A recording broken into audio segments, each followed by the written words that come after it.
I'm Tim Smith with the Adams County Historical Society, and welcome to our first edition of Monuments Monday. I thought we'd start by talking a little bit about Pennsylvania monuments on the battlefield.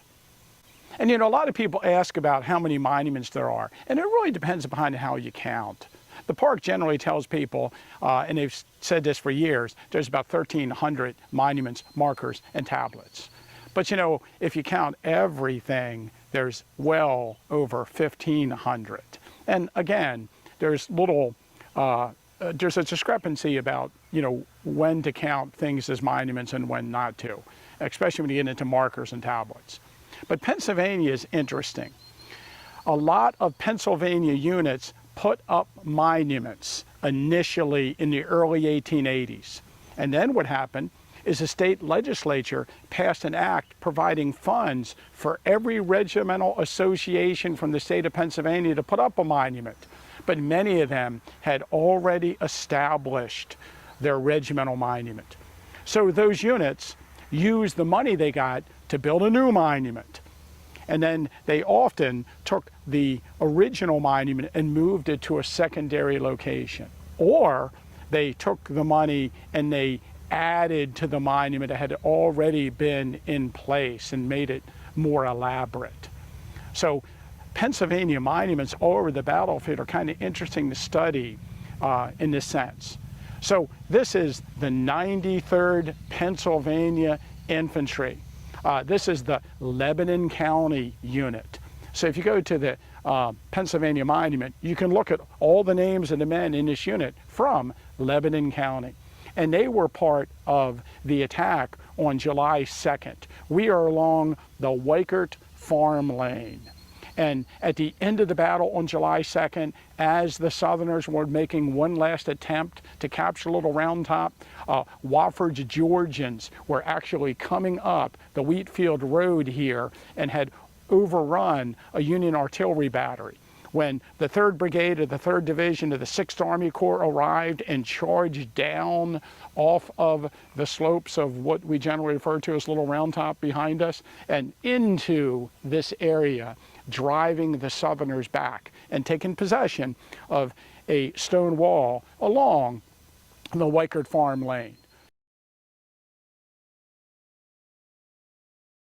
So here is the monument to the 88th Pennsylvania that was dedicated on September 11th, 1889. Pennsylvania Day on the Gettysburg battlefield. And that's when most of the monuments were dedicated that were associated with the appropriation of state funding that first came about in 1887. So some of the units were very careful in pulling together a committee and hiring people to come up with designs for the monument. And the 88th Pennsylvania was extremely proud of their monument design.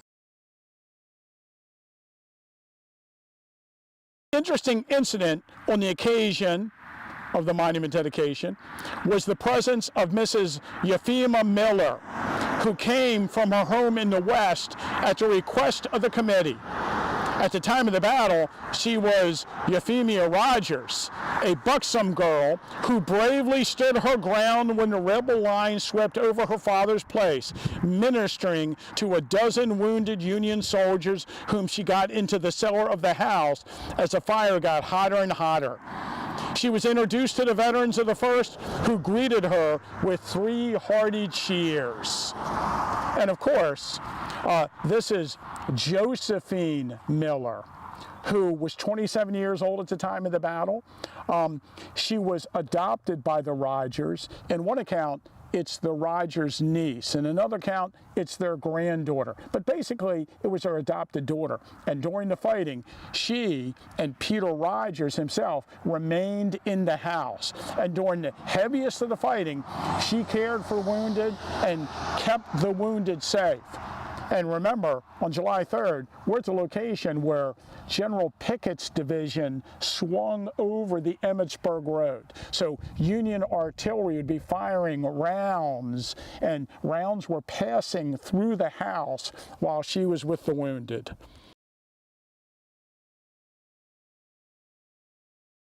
This video is part one of a two-part video concerning one of the lesser visited monuments in our area, and one that hundreds of people drive by every day and no one seems to notice. As a matter of fact, when I decided to make a video about this marker, I Googled the monument inscription on the internet so I could read the inscription and remind myself of what the monument actually said and find the date of dedication. But no matter how hard I searched, there were no photographs of this monument on the internet. I think that says a lot. Although this monument is technically located in Franklin County, Pennsylvania, and it has nothing to do with the Battle of Gettysburg or the Gettysburg campaign, it still has a fascinating story. Later this year will be the 100th anniversary of the event that this marker commemorates. And personally, I would love for greater recognition to be paid to this marker. For this small stone honors the sacrifice of Pennsylvania State Trooper Francis Halley, who was killed in the line of duty on October 14th, 1924.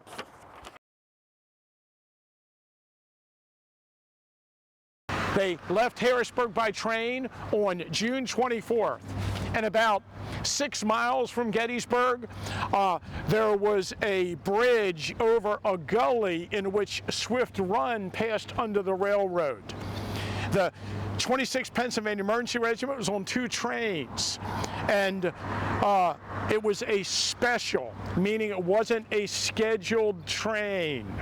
So there was a lady and she was herding a cow from one field across the top of the railroad bridge to another field. And when she was in the middle of the bridge, the train came around the corner. And she ran as fast as she could.